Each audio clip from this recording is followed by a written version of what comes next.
Ezra chapter 8, people who went with Ezra. These are the heads of their father's household, and this is a genealogy of those who went up with me from Babylon.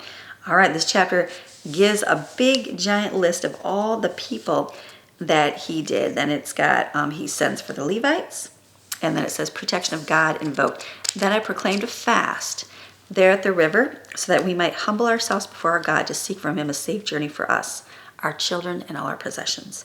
For I was ashamed to request troops and horsemen from the king to protect us from the enemy along the way, because we had told the king, the hand of our God is favorable toward all those who seek him, but his power and his anger are against all those who abandon and turn away from him.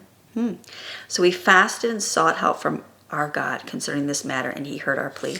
Then I set apart the 12 leading priests and 10 of their brothers, and I weighed out them the silver and the gold, all the hands, all the stuff he kind of passed out, and he said to them, you are holy to the Lord. The utensils are holy, the silver and gold. Guard and keep them until you weigh them before the leading priests of the Levites, and the leaders in the father's household of Israel. So the priests and the Levites received and weighed out the silver and gold and the utensils to bring them. And then they set out from the river of Ahave on the 12th month of the first month, and then the hand of God was upon them. They rescued us from the hand of the enemy and those who lay in ambushes along the way.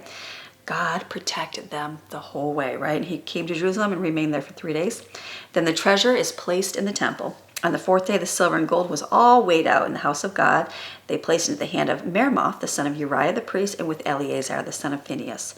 And then every piece was counted and weighed, and all the weight was recorded at that time.